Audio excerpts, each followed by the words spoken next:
আসসালামু আলাইকুম beautiful people. আপনারা ভিডিওর শুরুতে যে ফটোগুলো দেখলেন এগুলো কিন্তু মাত্র এক ক্লিকে এমন এডিটিং করা হয়েছে। আপনিও চাইলে আপনার যে কোনো নর্মাল ফটোকে মাত্র এক ক্লিকে এমন এডিটিং করতে পারবেন। আমরা প্রতিনিয়ত সোশ্যাল মিডিয়াগুলোতে এমন চকচকে ঝকঝকে এডিটিং করা ফটোগুলো দেখি আর ভাবি, ইস, আমার ছবিগুলো যদি এমন এডিটিং করতে পারতাম।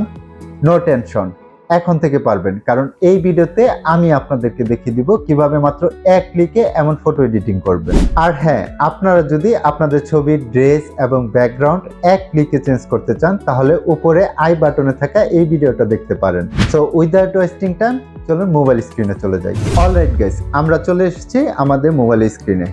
ফার্স্ট অফ অল আমাদের একটি অ্যাপ ইনস্টল করে নিতে হবে। আপনারা জাস্ট প্লে স্টোরে চলে যাবেন, প্লে স্টোরে গিয়ে সার্চ বারে টাইপ করবেন ফটোলিপ অ্যাপটি চলে আসবে, সেটা ইনস্টল করে ওপেন করে নেবেন। আর যদি আপনারা ফটোলিপের প্রো ভার্সন ইউজ করতে চান তাহলে আমার ভিডিও ডিসক্রিপশনে থাকা টেলিগ্রাম চ্যানেলে জয়েন হয়ে সেখান থেকে ফটোলিপ অ্যাপটি ডাউনলোড করে ইনস্টল করে নিতে পারেন।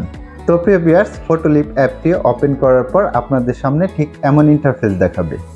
তো আমরা ছবি এডিট করার জন্য প্রথমে উপরে যে লেফট সাইডে এডিট ফটো নামে অপশনটা দেখতে পাচ্ছেন, এটাতে ক্লিক করব।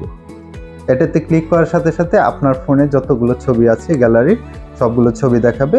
আপনারা যে ছবিটি এডিট করতে চাচ্ছেন তার উপর ক্লিক করে দিবেন। ক্লিক করার সাথে সাথে আপনার ছবিটা ফটোলিপ অ্যাপে চলে আসবে। ফার্স্ট অফ অল আমরা ফটোটি ইনহ্যান্স করে নেব। এই ছবিটা জুম করে দেখায় আপনাদের। ছবিটা কিন্তু অনেকটা রেজুলেশন কম আর স্মুথ না, ঠিক আছে, আনক্লিয়ার। তো এটা আমরা ইনহ্যান্স করে নেব। তো এর জন্য আমরা নিচের যে অপশনগুলো দেখতে পাচ্ছেন, এটা লেফটের দিকে স্ক্রল করলে আপনারা এখানে ইনহ্যান্স নামে একটা অপশন পেয়ে যাবেন। তো ইনহ্যান্স অপশনে ক্লিক করে দিবেন। ক্লিক করার পর অ্যাপসটা কিছুক্ষণ সময় নেবে, সময় নিয়ে আপনার ফটোটা ইনহ্যান্স করে দিবে। দেখেন আমাদের ফটোটা কিন্তু ইনহ্যান্স করে দিয়েছে। এই যে আমি যদি বিফোর আফটারটা আপনাদের দেখাই, এই দেখেন এটা ছিল বিফোর, এটা হচ্ছে আফটার। এখানে কিন্তু উপরে দেখতে পাচ্ছেন বিফোরে 720x906 পিক্সেল ছিল, আর ইনহ্যান্স করার পর দেখেন 1440x812 পিক্সেল হয়ে গেছে। তার মানে এই ইনহ্যান্স অপশনটা খুবই আপনার ছবিটাকে স্মুথ করে দিবে, ক্লিয়ার করে দিবে এবং পিক্সেলও বাড়িয়ে দিবে। তো তারপর আমরা এই উপর টিক মার্কে ক্লিক করে দিব। তো প্রিয় ভিউয়ার্স, এখন আমরা আমাদের ছবির ব্যাকগ্রাউন্ডটি চেঞ্জ করে নেব। তো এর জন্য আমরা নিচের অপশন থেকে এআই ব্যাকগ্রাউন্ড নামে একটা অপশন পেয়ে যাব। এই অপশনে ক্লিক করে দিব। ক্লিক করার সাথে সাথে একটু সময় নিয়ে আপনার ব্যাকগ্রাউন্ডটা অটোমেটিক চেঞ্জ করে দিবে। তো আমরা এই যে এখানে নিচে যে দেখতে পাচ্ছি, এই সবগুলো অপশন থেকে কিন্তু আপনি আপনার ব্যাকগ্রাউন্ড চেঞ্জ করতে পারবেন, ঠিক আছে। তো আমরা এই অটোমেটিক এআই দিয়ে ব্যাকগ্রাউন্ড চেঞ্জ করব না, আমরা এখানে আমাদের ছবিতে নিজের মতো প্রম্পট দিয়ে ব্যাকগ্রাউন্ড তৈরি করে নেব। তো এর জন্য চলে যাব এই যে লেফটের কাস্টম অপশনে। কাস্টম অপশনে ক্লিক করার পর নিচে দেখবেন কাস্টম নামে আরেকটা অপশন পেয়ে যাবেন, এটাতে ক্লিক করবেন। ক্লিক করার পর এখানে আমরা আমাদের প্রম্পট লিখব, কি ধরনের ব্যাকগ্রাউন্ড আমি চাচ্ছি সেটা এখানে এআইকে বলে দিব। এর জন্য আমি ব্যাকগ্রাউন্ডে প্রম্পট দিয়ে দিচ্ছি সানলাইট নেচার। তো প্রম্পটটা লেখার পর আমরা উপরে যে নেক্সট অপশন আছে এই নেক্সট অপশনে ক্লিক করে দিব। ক্লিক করার পর একটু সময় নেবে, সময় নিয়ে আমাদের ছবির ব্যাকগ্রাউন্ডটা চেঞ্জ করে দিবে। দেখেন প্রিয় ভিউয়ার্স, কত সুন্দর করে ব্যাকগ্রাউন্ডটা কিন্তু চেঞ্জ করে দিল। এই যে আগে কি ছিল আর এখন দেখেন, আগের ব্যাকগ্রাউন্ডটার চেয়ে কিন্তু এখন অনেকটা সুন্দর লাগছে ব্যাকগ্রাউন্ডটা। আপনি এখানে যত ভালোভাবে প্রম্পট লিখবেন এআই আপনাকে তত ভালোভাবে ব্যাকগ্রাউন্ড জেনারেট করে দিবে। তো এখানে যে কাস্টম ওয়ান নামে অপশনটা ক্রিয়েট হয়েছে দেখছেন, এটাতে যদি আমরা ক্লিক করি তাহলে কিন্তু আমাদের আরও ব্যাকগ্রাউন্ড জেনারেট করে দিবে। তো আমি এখানে কাস্টম ওয়ানে ক্লিক করছি। দেখেন এই ব্যাকগ্রাউন্ডটা কিন্তু আরো চমৎকার লাগছে। তো এই কাস্টম ওয়ানে আপনি যতবার ক্লিক করবেন, আপনি যে প্রম্পটটা দিয়েছেন সেইভাবে আপনাকে ততবার বিভিন্নভাবে ব্যাকগ্রাউন্ড জেনারেট করে দিবে।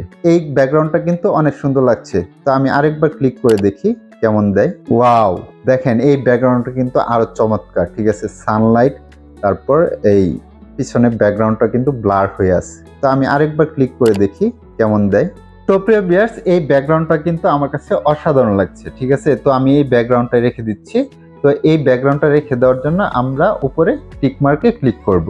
তো তো আপনি যদি চান আপনি আরো ব্যাকগ্রাউন্ড জেনারেট করবেন, তাহলে ওই কাস্টম ওয়ানে ক্লিক করে আপনি আরো ব্যাকগ্রাউন্ড জেনারেট করতে পারেন, অথবা আপনি কাস্টমে ক্লিক করে আবার নতুন প্রম্পট দিয়ে ব্যাকগ্রাউন্ড জেনারেট করতে পারেন। তো আমি এটাই রেখে দিচ্ছি, ভিডিওটা লম্বা হয়ে যাবে।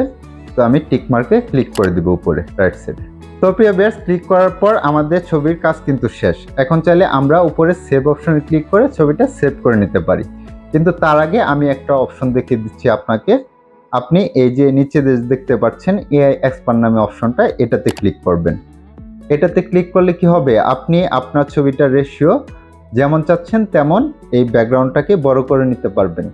ধরেন এখানে আমি 1:1 সিলেক্ট করে দিচ্ছি, তারপর আমরা উপরে টিক মার্কে এই যে তীর চিহ্নটা যে আছে এটাতে ক্লিক করব। ক্লিক করার সাথে সাথে একটু সময় নিয়ে আমাদের এই ব্যাকগ্রাউন্ডটা এই খালি জায়গাটুকু ফিল আপ করে দিবে রেশিও অনুযায়ী। দেখতে পাচ্ছেন কত সুন্দরভাবে ব্যাকগ্রাউন্ডটা ফিল আপ করে দিয়েছে। তো এইভাবে আপনারা আপনাদের ছবি যেরকম রেশিও দরকার সেরকমভাবে এখান থেকে এক্সপান্ড করে নিতে পারেন, ঠিক আছে। তো আমরা এটা রেখে দিয়ে উপর টিক মার্ক ক্লিক করে দিব। ক্লিক করে দেওয়ার পর উপরে সেভ অপশনে ক্লিক করব ছবিটা সেভ করার জন্য। দ্যাটস ইট প্রিয় ভিউয়ার্স, এইভাবে আপনি আপনার যে কোনো নর্মাল ছবিকে অসাধারণভাবে এডিট করে নিতে পারবেন এই ফটোলিপ অ্যাপসের মাধ্যমে। সো আশা করি এই ভিডিওটি দেখে আপনারা শিখতে পেরেছেন কিভাবে এমন ফটো এডিটিং করতে হয়। ভিডিওটি যদি আপনাদের কাছে ভালো লেগে থাকে তাহলে অবশ্যই একটি লাইক দিয়ে কমেন্ট করে জানাতে পারেন ভিডিওটি কেমন লেগেছে। আর হ্যাঁ, চ্যানেলটি সাবস্ক্রাইব করতে কিন্তু ভুলবেন না। টেক কেয়ার, আল্লাহ হাফেজ।